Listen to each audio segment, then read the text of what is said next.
মানদণ্ড বলে দেই। নবীর জবান নড়ছে বলেই তো কোরআন কোরআন হয়েছে, সাহাবীর জবান নড়েছে বলেই তো হাদিস হাদিস হয়েছে। যারা বলে আমরা নবীর অনুসরণ করি, সাহাবায়ে কেরামের আমলি পদ্ধতির মাধ্যমে, নবীও হক বলেছেন, সাহাবীরাও হক বলেছেন, যারা এই দাবি করে এরাই সত্যবাদী হকপন্থী। পুরা পুরা বুঝতে পারছি না? যারা বলে না নবী ঠিক আছে, সাহাবীর মধ্যে ঝামেলা, টুপি 7 তলা পরলেও হে গোমরা। আর কিন্তু কারো নাম বলি নাই, কয়তলা টুপি? 7 তলা টুপি বললেও হে কি কোনো সন্দেহ নাই। কারণ যে সাহাবীর দুশমন, এই ব্যক্তি হাদিসের দুশমন, যে হাদিসের দুশমন সে নবীর দুশমন। আর একটু সহজ করে দিই, এই হুজুর আইমত। আচ্ছা আচ্ছা ঠিক আছে, আমি বুঝছি, বুঝে গেছি। আমার এই ধোকা দিচ্ছে আর কয় আধা ঘন্টা। আচ্ছা এদের সময় শেষ হয়ে গেছে, 8টা কথা বলে শেষ। এখন আমি কোনটা বলবো বুঝে হয়ে গেছে।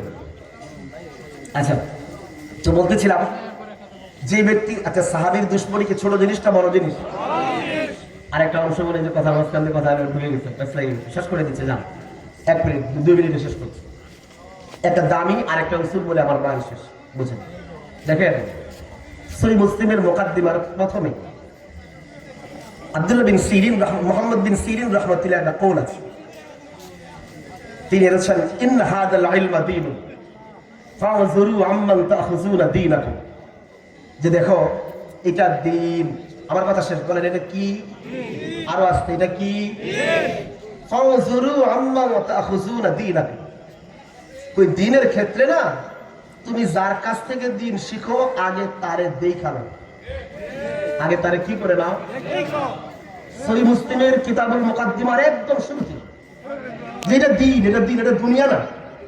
দুনিয়ার ক্ষেত্রে কি বলছে শোনো, কে বলছে শোনা দরকার নেই, কি বলছে ভালো তোমার, খারাপ তোমার নয়। কিন্তু দ্বীন, দ্বীনের বিষয়ে যখন কেউ কিছু বলে, হ্যাঁ কথা যত সুন্দর বলো, যত খন্ড নাম্বার পৃষ্ঠা নাম্বার, খন্ড নাম্বার পৃষ্ঠা নাম্বার নেপালের দেখ, ওগুলো বাদ দাও, আগে জিজ্ঞেস করো হু আর ইউ, ওই তুই কে, তুমি দিন কোথেকে শিখছ, তুমি কার কাছ থেকে শিখছো দিন, তোর পরিচয় কি? আগে পরিচয় জানতে হবে দ্বীনের ক্ষেত্রে। বলেন কার ক্ষেত্রে? দ্বীন যার তার কাছ থেকে নেওয়া যায়, বলেন না যার তার কাছ থেকে নেওয়া যায়। হ্যাঁ হ্যাঁ হ্যাঁ হ্যাঁ, দুনিয়া দুনিয়া। ডাক্তার নিজের নাক দিয়ে পানি পড়তেছে, হের কাছ থেকে ডাক্তারি ওষুধ নেওয়া যাবে, সমস্যা নেই, কারণ নিজে আমল নেই, নিজের ঠান্ডা লাগছে, আপনাকে উপদেশ দিচ্ছে ঠান্ডা ভালো হবার ওষুধ নিতে পারো, এটা দুনিয়া। কিন্তু দ্বীন যেটা, যেটা দ্বীন, যখন দ্বীন কারো কাছ থেকে নিলাম, আগে দেখবা তার মধ্যে দ্বীন আছে কিনা। যে ব্যক্তি বলবে আমি কোরআনের আইন প্রতিষ্ঠা করব, যার চেহারায় কোরআনের আইন নাই, যার জীবনে কোরআনের আইন নাই, এই ব্যক্তি ধোঁকাবাজ।